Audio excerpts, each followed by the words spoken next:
Fala galera, o Internacional perdeu o jogo, a cabeça e a vaga na Libertadores começa a ficar muito ameaçada. A queda de desempenho é evidente. Nos últimos 10 jogos, 1, 2, 3, 4, 5, 6, 7, 8, 9, 10, apenas 2 vitórias, 2 empates e 6 derrotas. Ou seja, o time bateu no teto, Diego Aguirre também.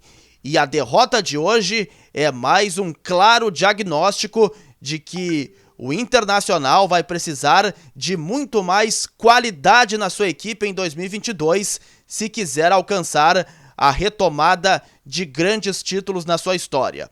Vamos falar agora de Fluminense 1, Inter 0, tudo aqui no canal. Muito importante você chegar aqui, se inscrever, ativar as notificações, dar aquele like, o joinha bacana para o conteúdo subir e viralizar cada vez mais aqui no YouTube, tá certo? Bom, foi uma noite não do Internacional em todos os aspectos, a começar pela escalação do técnico Diego Aguirre, que fez aí uma verdadeira salada de frutas na noite desta quarta no Rio de Janeiro, pois colocou Saravia improvisado no meio de campo e o jogador que já estava comprometendo como lateral direito, atuando improvisado, foi absolutamente ineficiente. A equipe que saiu com Marcelo Lomba, Saravia, Bruno Mendes, Mercado, Cuesta, Moisés, Rodrigo Dourado, Edenilson, Tyson, Patrick, Palácios. Apesar dessa disposição, a gente podendo interpretar que era um sistema de 3 zagueiros, na verdade não, o Saravia foi improvisado no meio de campo. E o que a gente viu desde o início da partida? Um Inter que praticamente já saiu do vestiário sendo derrotado por 1-0, pois o pênalti cometido pelo Bruno Mendes, aliás, muito bem assinalado, a bola toca na mão e ele abre o seu espaço corporal, foi cometido a 57 segundos de partida. E o Fred, exímio cobrador, bateu muito bem, o Marcelo Lomba até pulou certo na bola, quase pegou, mas o Fluminense logo cedo na partida acabou marcando o gol, o que seria da vitória. E o primeiro tempo foi de um Internacional que teve muito a posse de bola, mas sem saber o que fazer com ela. Toca para o lado, toca para trás, toca para o lado, toca para trás, mas sem nenhuma construção de jogadas que a gente possa assim anotar como melhores momentos no primeiro tempo. O Patrick teve um chute perigoso, até passou perto do gol do Marcos Felipe. O Edenilson, em uma cobrança de falta, cruzou para a área. O Cuesta ganhou no alto e o goleiro do Fluminense mais uma vez foi bem. Ainda teve ali, no final do primeiro tempo, 2 chances num abafa em que o Edenilson ele tenta ali de puxada fazer o gol, mas a bola corre toda a extensão da área e ainda no final o Mercado demora muito para chutar e ali poderia ser o gol de empate. Mas muito mais na força de vontade, porque organização do time inexistiu, especialmente nessa noite.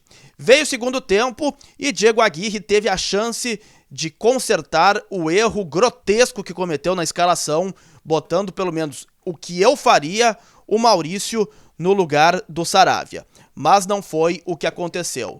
O Aguirre mais uma vez se repetiu em um erro que eu considero grave para um treinador. Demora demais para mexer no panorama e nas peças da sua equipe.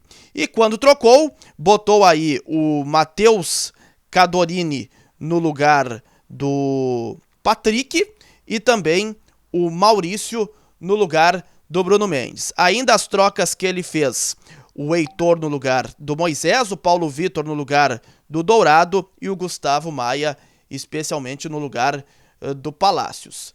Até as trocas, muitas delas eu considerei acertadas, mas demorou demais. E isso foi passando o tempo e o Fluminense, atuando como gosta, fez o gol, recuou todas as suas linhas, saiu em velocidade pelo contra-ataque, conseguiu aí administrar bem a partida e venceu com justiça nesta noite no Rio de Janeiro.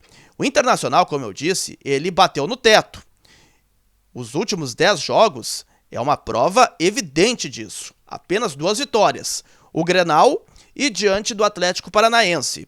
2 empates. Red Bull, Bragantino e Corinthians. E são 6 derrotas. Veja bem, são 6 derrotas. Palmeiras, São Paulo, Juventude, Cuiabá, Flamengo e Fluminense. E esse é um recado muito claro, especialmente para a temporada de 2022. Porque 2021 já era. O Inter ainda tem 3 jogos por fazer, mas o planejamento, se ele ainda não foi acelerado, mas pelo menos a informação que eu tenho é de que o Inter já trata com muita força o próximo ano, ele precisa ser intensificado a partir de amanhã, porque mais uma vez o campo mostrou, o Inter precisa qualificar o seu elenco, especialmente do meio para frente. A defesa eu considero que ainda tem bons jogadores, especialmente zagueiros, mas laterais o Inter vai precisar rever e do meio para frente é que é um grande ponto de interrogação. O Inter vai precisar de mais um meia de articulação, que o Inter não tem esse jogador, um atacante de lado e também um centroavante. Por isso eu penso que esse time bateu no teto e precisa ter mais alternativas. O que eu penso que o Inter precisa para 2022? Um lateral direito, um volante de qualidade, que é o Felipe Melo, está aí na pauta do Internacional e podem avançar as conversas após a final da Copa Libertadores da América. Um meia, um atacante e um centroavante, ou seja, 5 reforços em nível de titularidade para o próximo técnico que chegar aí para treinar o Inter. Muito dificilmente será Diego Aguirre, ele ter aí mais alternativas para poder melhorar o desempenho da equipe.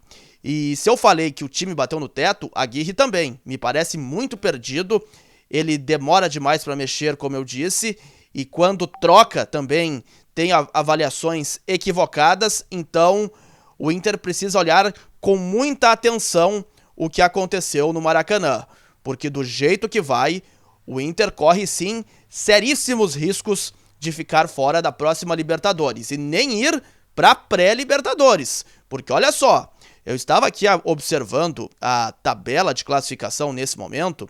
Amanhã jogam Ceará e Corinthians na Arena Castelão em Fortaleza e o Santos e o Fortaleza. E o Corinthians, quarto, 53, Fortaleza, quinto com 52, Bragantino, sexto com 52. Fluminense passou o Inter, abriu 4 pontos do Colorado, foi a 51, é o sétimo. O Inter estacionou nos 47 na 8ª posição.